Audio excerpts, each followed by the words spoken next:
Guess what's back? Business and Brews, where real business talk meets real people, and always fueled by a good brew. This time we're going podcast first, bite-sized, insightful, and built for conversations you'll want to share. I'm your host, Matt Pierce, founder and CEO of Immediate, and I'll be sitting down with leaders, entrepreneurs, and friends to talk about leadership, growth, and the stories that make business worth talking about. So grab your favorite brew, pull up a chair, and let's talk business the way it's meant to be talked about. Business and Brews, back, bolder, and better than ever. Hey everybody, welcome to another episode of Business and Brews. I'm your host, Matt Pierce. Today we're going to do another solo episode. Just me, a cup of coffee, and apparently the responsibility of solving three of America's biggest financial questions in the next 15 minutes. So no pressure. Quick shout out, cup of coffee.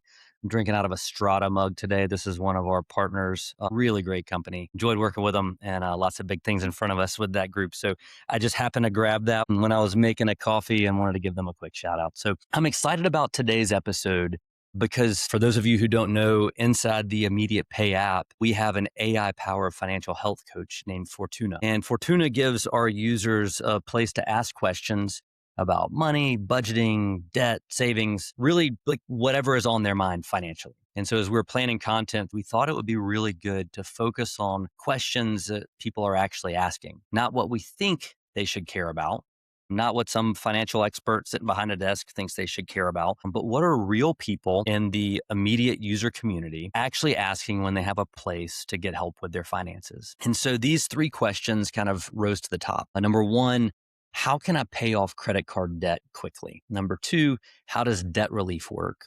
And number three, how much do I need to save in order to buy my first home? It's actually a really fascinating snapshot of where a lot of Americans are right now. One question is about getting out of the past. One is about finding help when the present feels overwhelming. And then one is about building towards the future. I think as these are questions that are regularly coming in, it's just hopefully going to resonate with some of you. So quick disclaimer, I am not your financial advisor. I'm not a mortgage lender. And I'm certainly not your attorney. So everybody's situation is different. We want to help you ask better questions and hopefully give you a useful place to start if you kind of fall into the buckets of these three questions. Let's jump into it. The first one, if you have credit card debt, I want to remind you that you are not alone. As of April 2026, revolving consumer credit was right around $1.25 trillion. It's with a T, right? $1.25 trillion. And it's growing. So my guess is when we see the Q2 numbers, that come out here shortly, that number is going to be even higher. The average commercial bank credit card account is the interest rate for those is around 21%. That's an incredibly expensive place to carry debt. It's obviously not as expensive as title loans and payday loans, which we'll cover at in some future solo episode and how predatory those can be and ways to try to get out of those. But today, when we think about credit card debt, if the average account is carrying a 21% interest, it's pretty heavy. So I think this is where a lot of times people underestimate the math, right? It's not a small inconvenience. 21% is a headwind. You can be working hard, making payments every month, doing what you think you're supposed to do, and still feel like you're running on a treadmill, like you're not able to get back ahead. And that's the reason is because so much of your payment each month is getting eaten up by interest. And so if someone asks me, and as these questions came in, how do I pay it off more quickly? The first answer is that you've got to stop thinking about all debt as equal. So let's just say you've got three different cards. In a lot of cases, someone gets in a little credit card debt on one, so they go try to find another one, right? So if you've got three different cards, one's at 17%, one's at 22%, and then let's just say one's kind of at that 29%. Those are not the same problem, right? Those are not equal problems. It brings us to two common strategies. The first one is called the debt avalanche, which means you make the minimum payment on everything and then throw every extra dollar you have at the debt with the highest interest rate. And so mathematically, that is generally the most efficient approach because you're attacking the most expensive debt first. The second strategy is one called the debt snowball. And that means you attack the smallest balance first, regardless of interest rate. Mathematically, it may not be as optimal, right? But psychologically, what you're doing is it can be very powerful because it's a win, right? You may have a card with a $600 balance. You knock that out and now you have one fewer payment. That small win can carry over, especially if you take whatever you were paying towards that card and start to roll it into the next one, right? And so that's kind of how that snowball builds up. That momentum really matters. I guess the question that you would ask after hearing about the avalanche and the snowball is, which one's better? And my answer is whichever one you're actually going to stick with, right? As we said, no debt is equal. No person is going to attack debt the same way. Like what you feel like you can stick with is going to be the one that's best for you. So sometimes financial experts, they get so optimized with optimizing like every decimal point, and they forget that there is a human involved, and there's this element of the psychology of it and taking those small wins. So if the avalanche method saves you the most money, but you quit after 2 months because you feel like you're making no progress, then it's not a real good strategy. So the second thing I would say is to stop adding new debt while you're trying to pay off the old debt. I'm going to pause for a second because I realize how obvious that sounds, but it is really important. This is where these debt cycles can just absolutely wipe people out. They can get really brutal.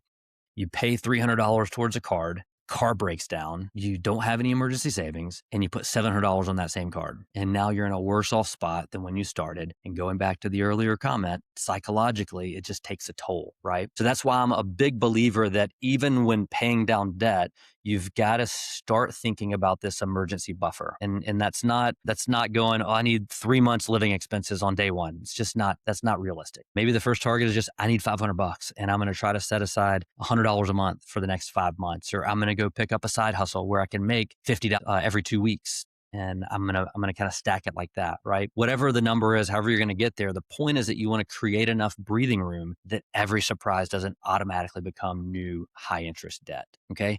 So the third part of this is to look for ways to lower the interest burden. But side note, always read the fine print. So that could be a balance transfer. It could be debt consolidation.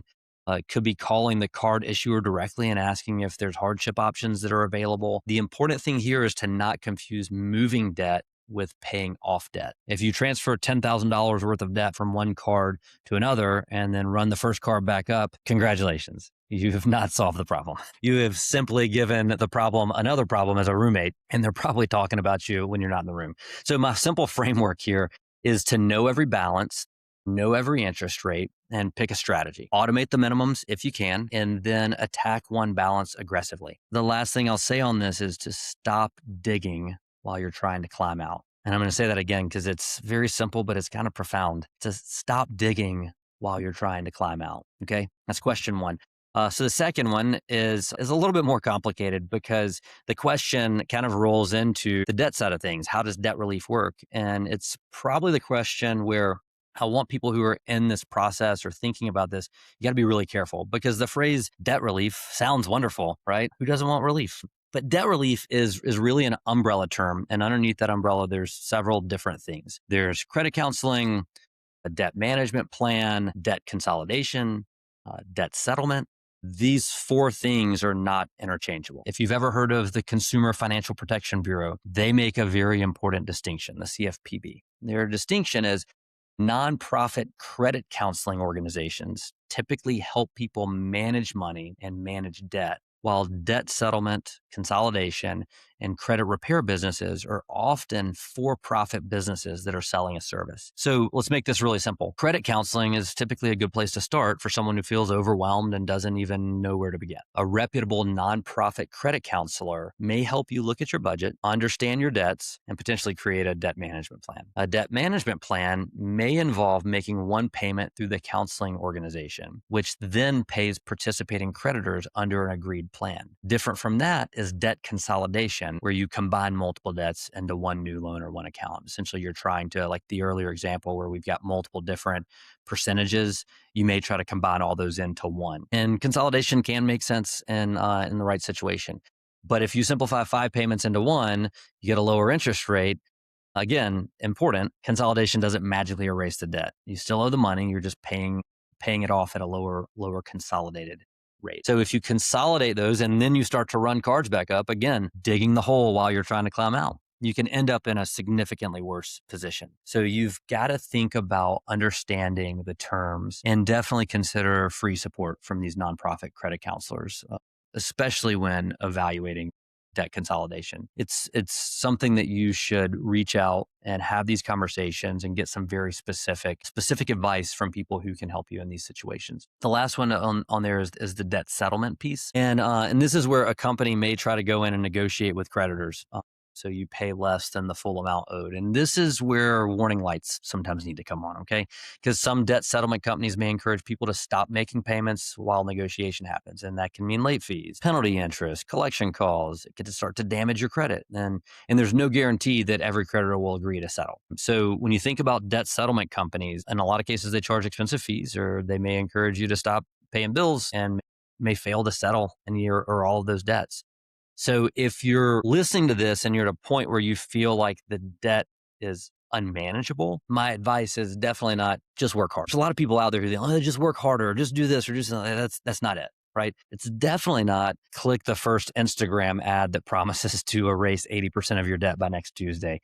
Because once you start searching for this stuff, those algos are going to start serving up a lot of things that look really good. My advice, and again, I'm not your financial advisor, but this is good, solid advice, as we've spent a lot of time working in this space and with people that are balancing from paycheck to paycheck. Slow down and take the time to understand what kind of help you're actually being offered. So ask the question, like, is this a nonprofit credit counselor, or is this a settlement company? What are the fees? What happens to my credit? Am I being told to stop paying creditors? And what happens if a creditor refuses to participate? If you feel like you're having conversations with an individual or an organization and you feel like you're being pressured to sign something really quick, that alone should probably make you take a pause, right? Because again, my advice is to take your time. I know sometimes it's really hard to do that, right? If you're in the middle of it, you're feeling a lot of weight, take a breath, take a little bit of time, evaluate all the options, read all the fine print, and remember that there's no shame in asking for help, okay? There's a huge difference in getting help being sold, right? So don't click on that Instagram ad. It's just not going to work out. Okay, let's sort of the last one, and then we'll land this plane. So third, how much do I have to say to buy my first home? Okay, this is a fun one to end on because it's kind of like this positive, forward-looking thing, right? It's the fun one because it's more about a goal. I think the first myth that we should kill is the idea that everyone needs 20% down. 20% can certainly have advantages, but depending on the loan, a larger down payment can reduce your monthly payment and may help you avoid private mortgage insurance. But it's not the universal entry fee for homeownership, okay? The FHA says that they can allow down payments as low as 3.5%, and some conventional mortgage programs can go as low as 3%. Now, there's some specifics, right? There's, again, always fine print. There's eligible borrowers and how you get there. There's a lot of things to check off. But if you go and review, and we're going to put in the notes, we're going to add some of these links. But Freddie Mac actually says that in 2025, the average down payment for first-time homeowners was about 10%, not 20%. Let's use some simple math. If we've got a $300,000 home, and so what people always think, 20%, that's $60,000. That's really daunting, right? 10% is 30,000. 5% is 15,000. So 3% would be $9,000. Now, that doesn't mean that you can buy a $300,000 house with exactly $9,000 in your checking account. Okay. It's just the down payment is just part of the picture. You're going to have closing costs. There may be some prepaid taxes and insurance. You're going to have moving expenses, inspections, repairs, furniture. Gosh, and then there's this mysterious phenomenon of the moment you buy a home, there's three things that immediately break. Like, why didn't that show up in the inspection? Like that's probably hidden in the fine print somewhere that's going to happen. But so here's the deal. The better question is not what's the minimum amount I can put down. The question you should be asking is, how much do I need to buy this home? How much do I need to buy this home without making myself financially fragile? So that's a very different question, right? Because if you drain every dollar just to get the keys and the HVAC dies on the hottest day of the summer, like happened to me in 2019 when my wife was 9 months pregnant and we had to go stay in a hotel for 2 nights while we tried to get this thing fixed, like homeownership is just going to get really stressful really quickly. Okay.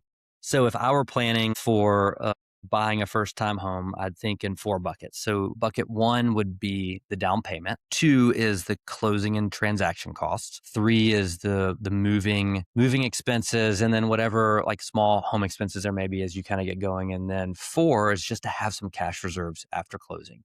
So I'd work backwards from there, right? So again, let's use the same $300,000 house. You decide you want to put down 5%. So it's 15 grand. So what you do then is you're going to go and you're going to estimate other costs with the lender, right? Like as opposed to you just Googling it, sit down with the lender and say, what are some of the other things I need to expect, right? So you decide you want to have a couple $1,000s more left in reserves.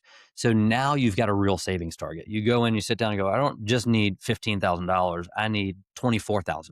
And I want to buy a house in 3 years. Okay. So now you know I need to save $8,000 a year for the next 3 years to have that $24,000 ready and available to go. Okay. $8,000 a year is, call it $650, $670 a month, somewhere in there. Okay. So now the dream has become math. Let's just round up. Let's say $700. I'm going to save $700 a month for the next 3 years in order to be able to buy a house. And so that starts to give you something really tangible to look at. Okay. Let's just say saving $700 a month is not realistic. Okay, that's totally fair. Can you extend the timeline, right? If I extend it out another year, it's going to reduce it by 25%. So now the $700 becomes, call it $525. Okay, that may be a little bit more doable. Can I target a lower price tag? Instead of a $300,000 house, maybe I'm looking for a $250,000. Maybe there's some down payment assistance things out there. Are there other ways that you can, we mentioned it earlier, like, are there some side hustles I can do? What are some other things that I can do to try to get there in those timeframes? Those are just all things that until you start to sit down and document out what actually you need to do and accomplish, you can't really build a plan for it, right? What's the old saying from the Wizard of Oz? If you don't know where you're going, any road will get you there. Right? So you got to know where you're going. If you can build that plan out and then start working towards it, that's how you get there. So the point is, don't let the myth of I need 20% down stop you from exploring home ownership, but also don't let the availability of a low down payment loan convince you to buy.